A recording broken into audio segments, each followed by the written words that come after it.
Hi, my name is Mariana, I'm 21, I'm from Portugal and I'm a master's student at Nova IMS. Hi, I'm Marcel, I'm 30 years old, I'm from Brazil and I'm a master's student at Nova IMS. Hello, my name is Paulo, I'm from Portugal and I'm a master's student at Nova IMS.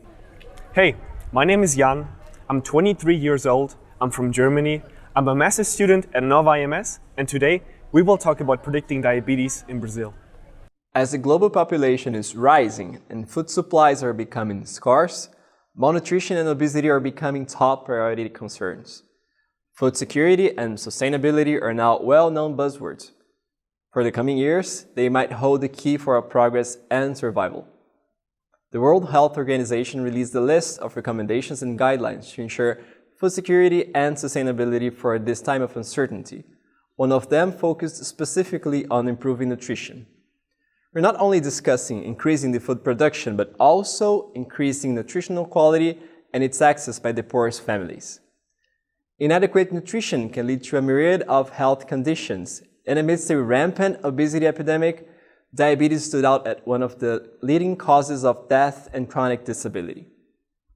Diabetes is a serious disease that occurs when the body is unable to produce or absorb enough insulin, a hormone that regulates glucose in the bloodstream.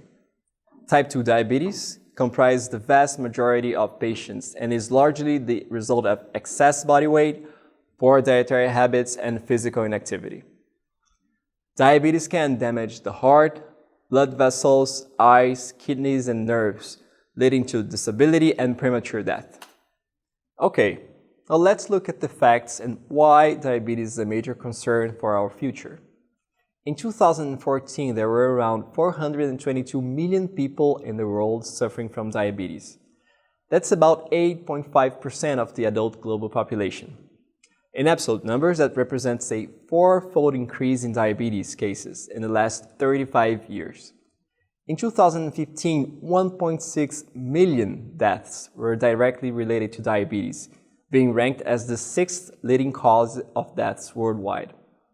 The total healthcare spending on treatment more than tripled from 2003 to 2013, and the direct annual cost of diabetes to the world is more than $827 billion. That's about 90% of the defense budget of all NATO members in 2016. As many countries have already set up policies to address this epidemic, some others are falling behind in this matter, especially Brazil. Brazil poses as an interesting case to be analyzed. Brazil ranks as the fifth largest country, and also it has the eighth biggest economy. Finally, it's one of the most important food suppliers.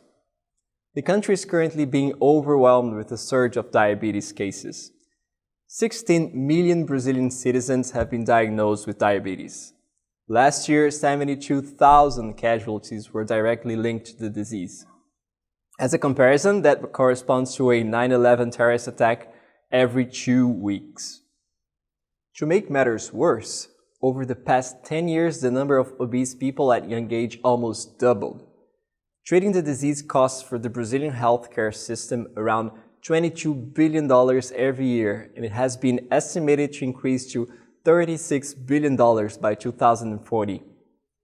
The estimated per capita direct cost for treating diabetes in Brazil was of $1,400, more than 2 times the average monthly income. To sum it up, contributing to diabetes research is crucial for the healthy development of Brazil. For this purpose, our goal is to build a predictive model that can classify diabetic individuals. This way, the diagnosis process can be improved and treatment costs can be reduced, leading to a better life for diabetic patients. In order to design a model for classifying diabetic patients in Brazil, we required a data source that was, first, of substantial size, so we would be able to train machine learning algorithms with it, and second, contained accurate variables that could depict a respondent's health status in detail. During our research, we came across the Pesquisa Nacional de Saúde, the Brazilian National Health Survey, which was conducted by the Institute for Geography and Statistics in 2013. In the beginning, it seemed perfect for our purpose. It was completed by 150,000 respondents and contained almost 1,000 questions that revolved around every aspect of a person's health, such as how frequently do you smoke? How many times a week do you drink soda? And most importantly, have you been diagnosed with diabetes? However, the data also showed concerning limitations. No historical information about past behavior was provided. When it comes to predicting diabetes, this would be crucial knowledge, since habits change after being diagnosed with the disease. Also, since there was a big room for interpreting specific questions, the same response might not reflect the same behavior. Taking this into consideration, we selected a subset of 50,000 thoroughly completed records and reduced the dimensionality to 30 crucial variables dealing with socioeconomics, physical traits, and behavioral patterns. As part of the preprocessing, we removed strong outliers in continuous data and merged insufficiently represented levels and categorical variables. However, our greatest challenge was dealing with the heavily imbalanced distribution of our target class. Amongst 50,000 respondents, only 3,500 had been diagnosed with diabetes, corresponding to 7% of the population. To have an equally distributed target, we used SMOTE, which stands for Synthetical Minority Oversampling Technique. In SMOTE, new artificial records are created between two similar existing ones. By using 8-fold oversampling, we were able to rebalance our distribution to 38% of diabetic patients. After completing the preprocessing stage, we analyzed the attribute importance based on the Kramers V statistic. With a value of 0.26, age was our best discriminator. It can be seen that the age distribution of diabetic people differs significantly from the rest of the population, with a mean value of 60 and 43 respectively. The body mass index was our next best predictor, scoring 0.13 on the variable importance. Only 4% of non-overweight people were diabetic, compared to 8% for overweight and 13% for obese respondents. Unfortunately, other variables, especially the dietary ones, only showed a weak correlation to the target and seemed less appropriate for modeling. Based on the gained insights, we were able to train a logistic regression model for classifying diabetic patients in Brazil. The model performed relatively well. It was able to detect 70% of all diabetic sufferers. Unfortunately, only 20% of all selected records turned out to be diabetic, showing the numerous false positives created. Taking everything into account, it must be said that we cannot classify diabetes with high confidence based on the provided data source. As Jan said, it is impossible to build a good model based on the current form of the data. Considering these results, we propose a change to the policymakers to improve the structure of the census in order to successfully overcome this problem. Firstly, the most crucial step of the change would be to start applying these surveys more regularly in order to obtain temporal data.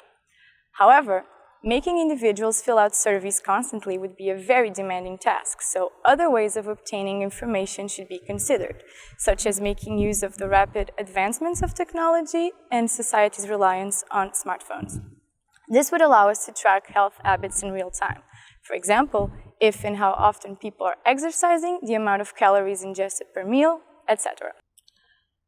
However, as beneficial as this concept would be for individuals' health and the world, it also comes with one major drawback. Since it would require a lot of private and delicate information, privacy would be a big issue. Individuals would have to be willing to disclose to governmental and health agencies their private health information and trust them with it. As data privacy continues to be an issue, especially when it comes to balancing the great interest in sensitive health information and being able to ensure its confidentiality, it would present itself as a problem for the total success of the proposed concept, but it can be partially overcome by thoroughly anonymizing the data. Ultimately, this concept goes way beyond the specific study, since it could be generalized and applied to several other scenarios. This way, we can keep the world healthy.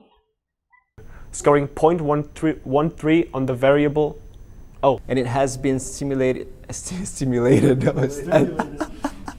These surveys more regular. Sorry, I think